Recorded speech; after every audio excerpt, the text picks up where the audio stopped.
नमस्कार दोस्तों, ट्रिक दुनिया में आपका बहुत बहुत स्वागत है।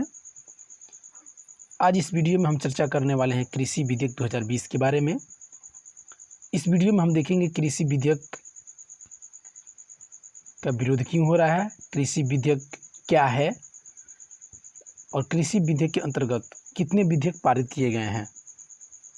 तो वीडियो स्टार्ट करने से पहले मैं कहना चाहूँगा, यदि आप मेरे चैनल पर नए हैं तो चैनल को सब्सक्राइब जरूर कीजिए और सब्सक्राइब करने के बाद बेल आइकन को दबाना मत भूलिए, ताकि जो भी मेरा नया वीडियो अपलोड हो आपको उसका नोटिफिकेशन मिलता रहे। तो चलिए हम शुरू करते हैं। कृषि विधेयक 2020 क्या है और इसके अंतर्गत कितने बिल को पारित किया गया है। चलिए देखते हैं। कृषि विधेयक 2020 के तहत 3 विधेयक पारित किए गए हैं। कितने विधेयक पारित किए गए हैं? 3 विधेयक, जो निम्न प्रकार से हैं। पहला जो है आवश्यक वस्तु संशोधन विधेयक 2020।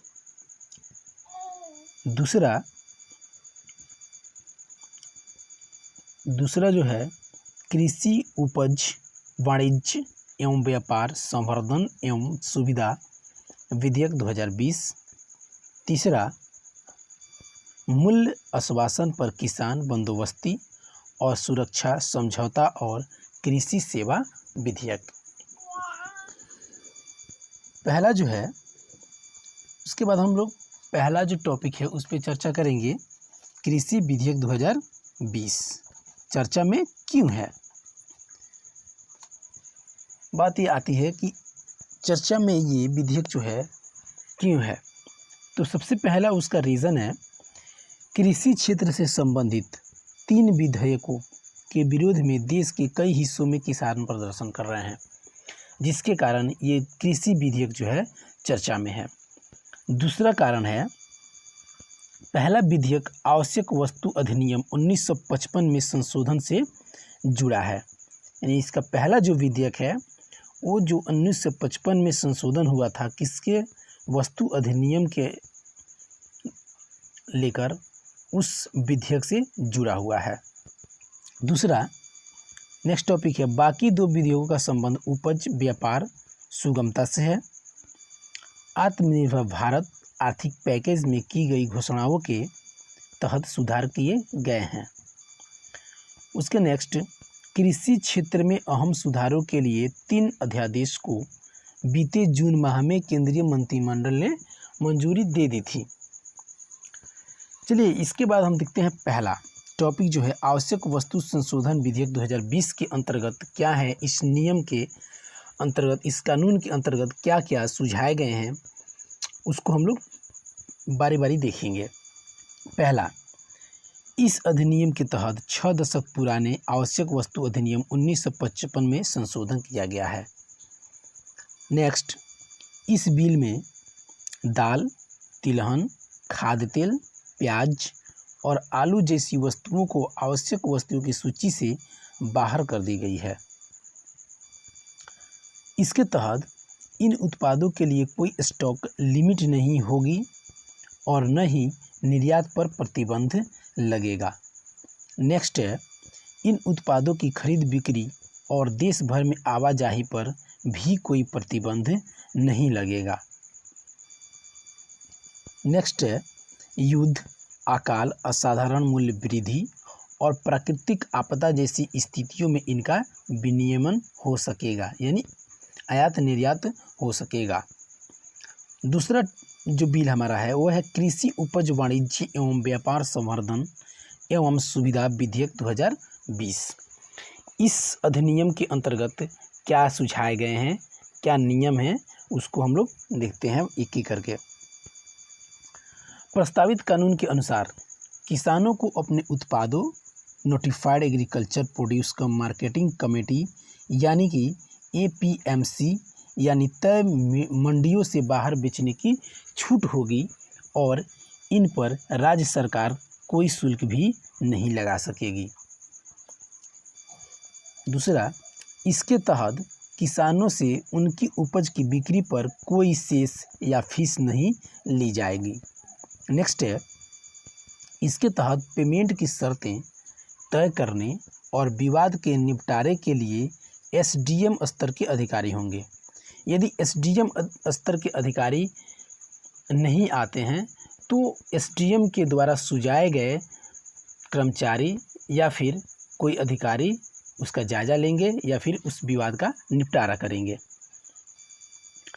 नेक्स्ट, इसके तहत किसानों की उपज में खाद्य पदार्थ जैसे गेहूं, चावल, तिलहन, सब्जियां, फल, मसाला और गन्ना, मुर्गी पालन, सुअर पालन, बकरी पालन, मत्स्य पालन, डेयरी आदि, कच्चा कपास, जूट और पशु चारा शामिल है। नेक्स्ट अधिनियम है मूल्य आश्वासन पर किसान बंदोबस्ती और सुरक्षा समझौता और कृषि सेवा विधेयक। इसके अंतर्गत क्या नियम सुझाए गए हैं वो हम लोग देखते हैं आगे स्लाइड में।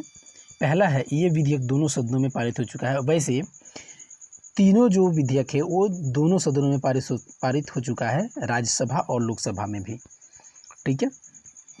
दूसरा है, इसके तहत कंपनियों को किसानों के साथ अनुबंध फार्मिंग और कंपनियों और दूसरे संस्थानों के कृषि उत्पाद से जुड़ी सेवाओं के संचालन के प्रावधान किए गए हैं।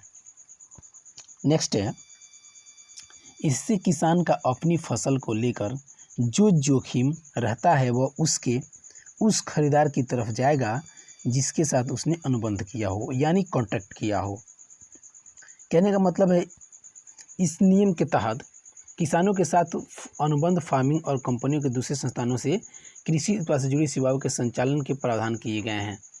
मतलब कहने का कि दूसरे कंपनी या कॉन्ट्रैक्ट पे किसान का खेत ले सकते हैं और किसान जो भी फसल अपने खेतों में उगाएगा उसका जोखिम किसान को कुछ नहीं रहेगा, उस खरीदार की तरफ जाएगा जिसके साथ उसने कॉन्ट्रैक्ट साइन किया हो। नेक्स्ट है, इसमें लैंड लीजिंग का भी प्रावधान है जिसकी अवधि एक फसल सीजन से लेकर 5 साल तक हो सकती है। नेक्स्ट, विधेयक के तहत पहले से निर्धारित कीमत और गुणवत्ता मानकों के आधार पर फसल खरीद का अनुबंध हो सकता है। नेक्स्ट है, इसके तहत कंपनियां, प्रसंस्करण करने वाले कंपनियां, सहकारी संस्थाएं यानी एफपीओ किसानों के साथ अनुबंध कर सकते हैं यानी कॉन्ट्रैक्ट कर सकते हैं। अब बात आती है कि आखिर में इस विधेयक का विरोध क्यों हो रहा है। सारे देश में किसान जगह जगह पे इसका विरोध प्रदर्शन कर रहे हैं और ख़ास करके हरियाणा और पंजाब में इसका विरोध बढ़ चढ़ के हो रहा है। तो देखिए, इसका रीज़न क्या है वो मैं आपको नेक्स्ट स्लाइड में बताता हूँ। कि पहला जो है, इससे अंतर न्यूनतम समर्थन मूल्य यानी कि एमएसपी आधारित खरीद प्रणाली का अंत हो सकता है और निजी कंपनियों द्वारा शोषण बढ़ सकता है, जिसके कारण सारे किसान प्रदर्शन कर रहे हैं और इसका विरोध कर रहे हैं। नेक्स्ट स्लाइड, यदि किसान अपनी उपज को पंजीकृत कृषि उपज मंडी समिति यानी एपीएमसी के बाहर बेचते हैं तो राज्यों को राजस्व का नुकसान होगा क्योंकि वे मंडी शुल्क प्राप्त नहीं कर पाएंगे। नेक्स्ट, किसानों तथा विपक्ष का मानना है कि इस कानून को भारतीय खाद्य एवं कृषि व्यवसाय पर हावी होने की इच्छा रखने वाले बड़े उद्योगपतियों के अनुरूप बनाया गया है। यानी जो विपक्ष दल के नेता हैं, सांसद हैं और किसान जो हैं, उन लोग का मानना है कि इस कानून को भारतीय खाद्य एवं कृषि व्यवसाय पर हावी होने की इच्छा रखने वाले बड़े उद्योगपति, यानी जो खाद्य व्यवसाय या कृषि व्यवसाय पे अपना आधिपत्य जमाना चाहते हों, वैसे उद्योगपतियों के अनुरूप ही इस नियम को बनाया गया है। नेक्स्ट है, यह विधेयक किसानों की मोल तोल करने की शक्ति को कमजोर कर देगा। क्या कर देगा? किसानों की मोल तोल करने की शक्ति को कमजोर कर देगा। यानी कहने का मतलब है, जो कंपनियां या उद्योगपति उसके अनाज का भाव लगाएंगे, दाम लगाएंगे, उसी भाव पे उन किसानों को उस फसल को बेचना पड़ेगा, चाहे वो कम हो या फिर ज़्यादा। नेक्स्ट, इससे बड़ी निजी कंपनियों, निर्यातकों, थोक विक्रेताओं को कृषि क्षेत्र में बढ़त मिल सकती है। यही कारण है जिसके चलते पूरे देश में इसका विरोध हो रहा है और इसके चलते कई विपक्ष के सांसद और विधायकों को संसद सत्र से निष्कासित भी कर दिया गया है। ठीक है, कृषि विधेयक 2020 के बारे में आपको ये इन्फॉर्मेशन कैसा लगा कमेंट बॉक्स में ज़रूर बताएं, और यदि वीडियो अच्छा लगा तो अपने दोस्तों को शेयर ज़रूर करें और साथ साथ कमेंट भी करें। और मैं फिर से एक बार कहना चाहूँगा, यदि आपने मेरे चैनल को सब्सक्राइब नहीं किया है तो सब्सक्राइब ज़रूर करें और बेल आइकन को दबाना ना भूलें। आज के लिए बस इतना ही। बहुत बहुत धन्यवाद।